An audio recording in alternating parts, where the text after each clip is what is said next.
দর্শক ব্যাটিং নিয়েছেন বাংলাদেশের দুশ্চিন্তা কাটছে না, তাই তো 10 রান তুলতেই টাইগাররা হারিয়ে বসে 3টি উইকেট।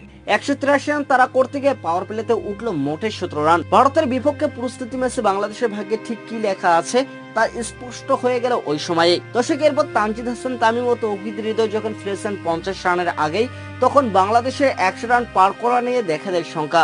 কিন্তু দুই অভিজ্ঞ ক্রিকেটার সাকিব আল হাসান ও মাহমুদুল্লাহ রিয়াদ মিলে চালালেন মান বাঁচানোর লড়াই। দর্শক দুজনের 75 রানের জুটি বাংলাদেশকে টেনে নিয়ে গেছে 116 রান পর্যন্ত। সাকিব যখন আউট হয়েছেন তখন খেলা বাকি 8 বল। বাংলাদেশের ইনিংসটা থেমেছে 121 রানে। দর্শক 61 রানের বড় হার দিয়ে বিশ্বকাপের প্রস্তুতি সেরেছে টাইগাররা। সব মিলে বিশ্বকাপের আগে যুক্তরাষ্ট্রের বিপক্ষে সিরিজে 2 ম্যাচে হার আর ভারতের বিপক্ষে 61 রানের হারই বাংলাদেশের বিশ্বকাপের সঙ্গে। দর্শক গা গরমের ম্যাচে ভারতের ছুড়ে দেওয়া বড় লক্ষ্য তারাই নেমে প্রথম ওভারের সাজ করে ফেরেন ওপেনার সৌম্য সরকার ও লিটন কুমার দাস। তবে বাংলাদেশের টপ অর্ডারের 3-4 ব্যাটারের কাছে বড় রান আশা করাই যেন এখন অপরাধ হয়ে দাঁড়িয়েছে।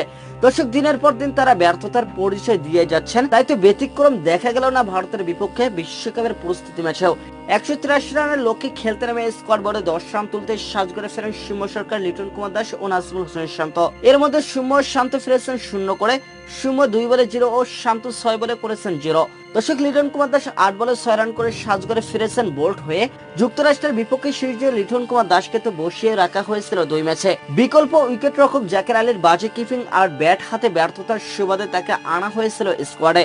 কিন্তু চরম বাজে অবস্থার মাঝে থাকা লিটন কুমার দাস এবারও সুযোগটা হারিয়েছেন হেলায়। দর্শক আশারদীপ সিং এর ভেতরের দিকে ঢোকা বলে খেই হারিয়েছেন তিনি। ব্যাট আর পায়ের ফাঁক বলে বল গিয়েছে স্টাম্পে। দর্শক সৌম্য সরকারও বোকা বনেছেন এর আগে। আউটসুইং হওয়া বলটাই স্টাম্প ড্রাইভ করতে গিয়ে সহজ ক্যাচ দিয়েছেন উইকেটের পেছনে। অধিনায়ক নাজমুল হোসেন শান্ত যেন তাদের চেয়ে পিছিয়ে 6 বলে 0 রান করে মাথা নিচু করে ফিরতে হয়েছে বাংলাদেশের অধিনায়ককে। সিরাজের বড় শট খেলতে চেয়েছিলেন, কিন্তু অফ স্টাম্পের অনেকটা বাইরে সেই বল কেন মিড অনের ওপর দিয়ে খেলতে চাইলেন, সেটার ব্যাখ্যা হয়তো শান্ত নিশ্চয়ই ভালো দিতে পারবেন।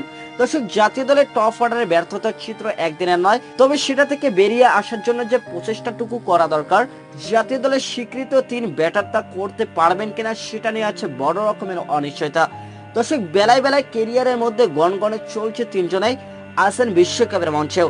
তাদের ব্যাটিং ব্যর্থতার মাঝে শুধু প্রশ্ন, কবে আসবে টপ অর্ডারের সুদিন।